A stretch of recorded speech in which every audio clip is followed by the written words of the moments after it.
Why are guys coming to my house when I am not here? It's not a big deal. We are just playing video games.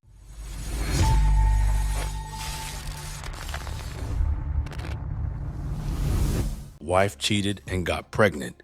Now she's a single mom, 7 years. That's how long we were married when everything went to hell. My wife drove for Amazon Flex during the day, then worked nights at this gas station near our place. The pay sucked, but with her 2 jobs and my regular work plus Uber driving in the evenings, we got by. Social media wasn't really her thing, though she posted random stuff sometimes. Her ex-boyfriend, though, that was always an issue for me. We fought about it plenty, but somehow we worked through it. Problem was, she had other guy friends too, not just work buddies or whatever. These were dudes she had actual history with, guys she texted constantly and made plans with. While I was out driving Uber at night, busting my ass for extra cash, she was hanging out with them. Sometimes her ex, sometimes the others. Look, I get that people need friends, but something felt off about the whole thing. Then her attitude started changing, became distant, like her head was always somewhere else. Here's the weird part though. None of the usual cheating signs were there. Phone wasn't locked or hidden. She wasn't sneaky about where she went or got defensive when I asked questions. But she kept spending time with these guys whenever I wasn't home. Worse yet, sometimes these men would actually be at our house. I'd come back from work or driving and find one of them there. When I asked what the hell was going on, same story every time. After her gas station shift, she'd invite them over to play video games. Just hanging out, she said. Nothing more than that. Wanted to believe her. Love makes you stupid sometimes, but that gut feeling wouldn't leave me alone. We're grown adults here. Having other men in our house when I'm not around just felt wrong. Tried talking to her about it without sounding like some controlling psycho. Never went well. She'd get pissed and tell me I was being paranoid. Said I should trust her, that these were friendships and only friendships. Maybe I was being unreasonable. Hell, maybe I was just insecure. But something fundamental had shifted in our relationship. The connection we used to have was fading fast. She was there physically, but checked out mentally most of the time. Started working longer hours, partly for the money, but honestly, being home felt uncomfortable. Our house had this weird tension hanging over it. Her mood would completely flip after spending time with those guys. She'd come home all energized and happy, knowing that other men were making my wife feel good while I couldn't anymore. That hurt more than I expected. Wasn't even sure if anything physical was happening yet. But watching her get emotional fulfillment from other guys while our marriage slowly died was brutal. Something had to break eventually. Could feel it building up like pressure in a pipe. Same routine for weeks. I'm driving Uber nights, she's doing whatever with these guys. I felt like we were roommates who barely talked anymore. Her gas station shift ended around 11 most nights. Always texting someone right after. When I got home from driving, the house felt different. Someone had been there. Couch cushions moved around, extra beer bottles and recycling, bathroom light left on. Asked her once who came by. She said one of her friends stopped over to play games. No big deal, according to her. But she looked different after these visits. More energy, laughing at her phone and humming while doing dishes. Her good moods always seemed to happen on nights I worked late. She knew my Uber schedule inside and out. Knew exactly when I'd be gone for hours. Came home early one night because it was dead out there. Her ex's beat-up Honda was in our driveway. Walked in, found them on the couch with game controllers. Both looked up like deer in headlights. He mumbled something about needing to get going and bolted. She acted normal, too normal, like they'd practiced this scenario. About 3 weeks after that, Marcus hit me up. Known the guy since 10th grade, never caused problems for anyone. Sounded weird on the phone though. Kept saying he wasn't sure if he should tell me. Just tell me, I said. He was at the mall buying his daughter some birthday stuff. Saw my wife there with some dude, holding hands and everything. Not helping each other walk holding hands. Couple holding hands. Marcus followed them around for a bit. Guy had his arm around her waist. She was touching his shoulder, laughing at everything he said, like they were together. Marcus felt awful about it, but figured I should know.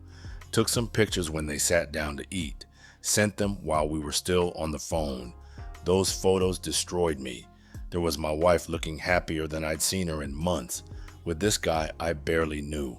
Met him maybe twice when he was at our house. One of her video game buddies. In the pictures they looked like newlyweds or something. The way she used to look at me when we first started dating. Marcus kept saying sorry for having to tell me. Wasn't his fault though. Someone had to. Spent the next hour staring at those pictures. Kept thinking maybe there was some explanation. Maybe they were just really good friends. But you don't hold hands with friends like that. Don't look at friends the way she was looking at him. My wife was cheating. Had been for who knows how long. All those nights I was busting my ass driving drunk college kids around. She was with him. In our house, on our couch, playing me like an idiot.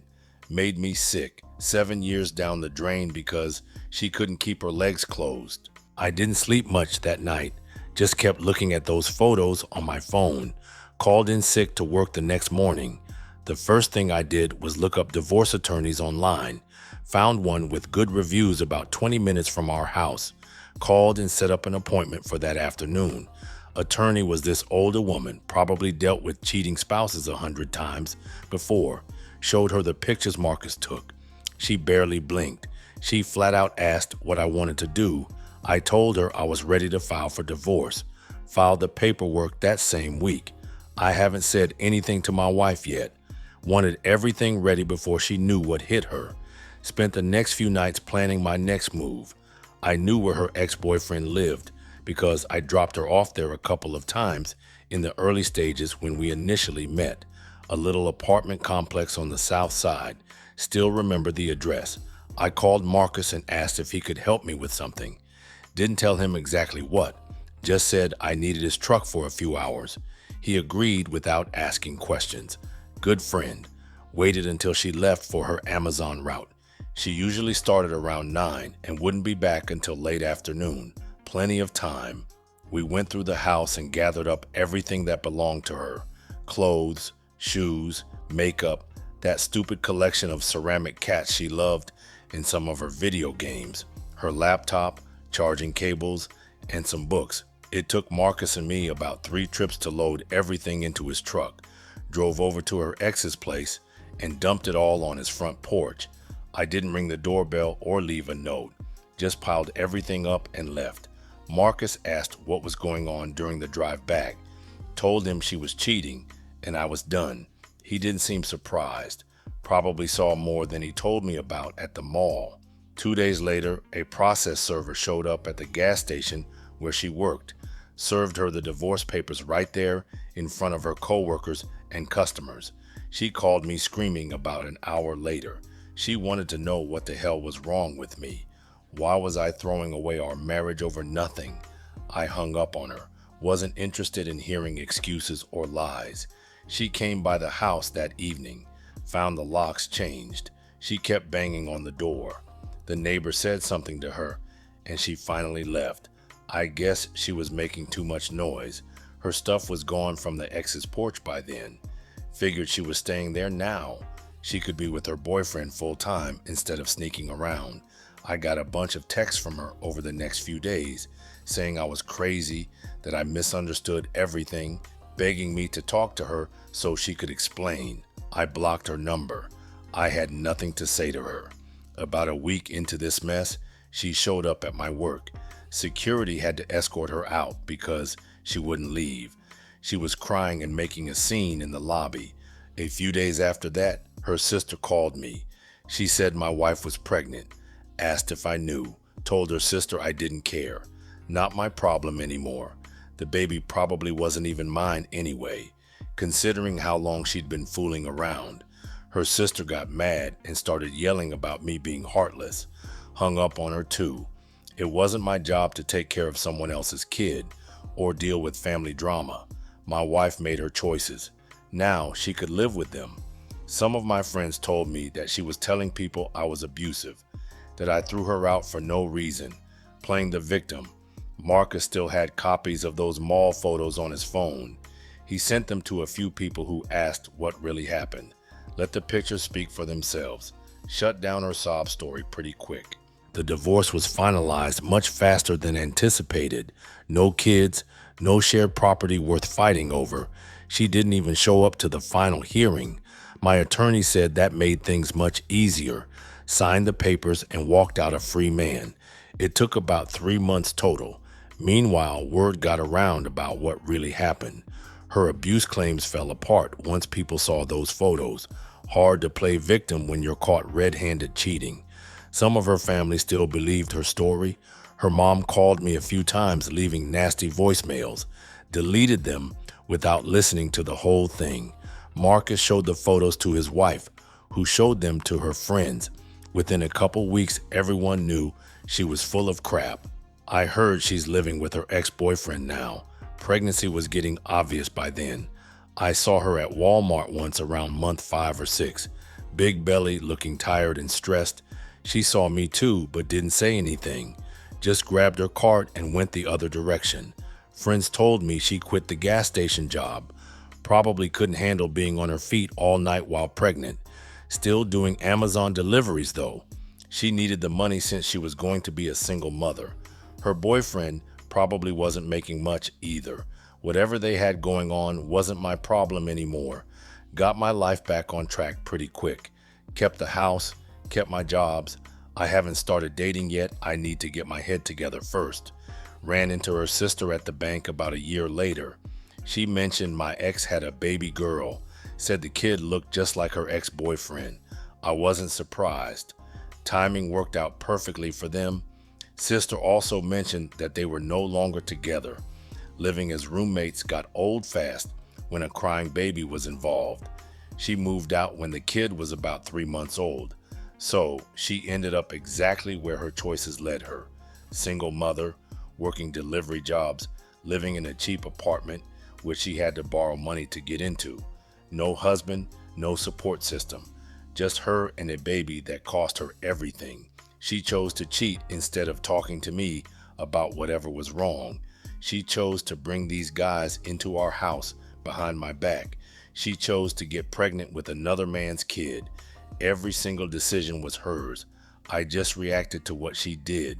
Marcus still sends me updates sometimes when he hears something. Last I heard, she was working 2 jobs again, trying to make ends meet. Daycare costs a fortune, and she doesn't get child support because the father disappeared. Shocker. The guy who helps you cheat on your husband probably isn't father material. Could have told her that 7 years ago, but she wouldn't have listened. People like her never do. They think the grass is greener until they're standing in the middle of a desert, wondering what happened. My only regret is wasting 7 years on someone who threw it all away for a few hours of excitement. But I learned something important. When someone shows you who they really are, believe them. Don't make excuses. Don't try to fix them. Just walk away and maybe find someone better. That's exactly what I did, and my life has been a hell of a lot better ever since.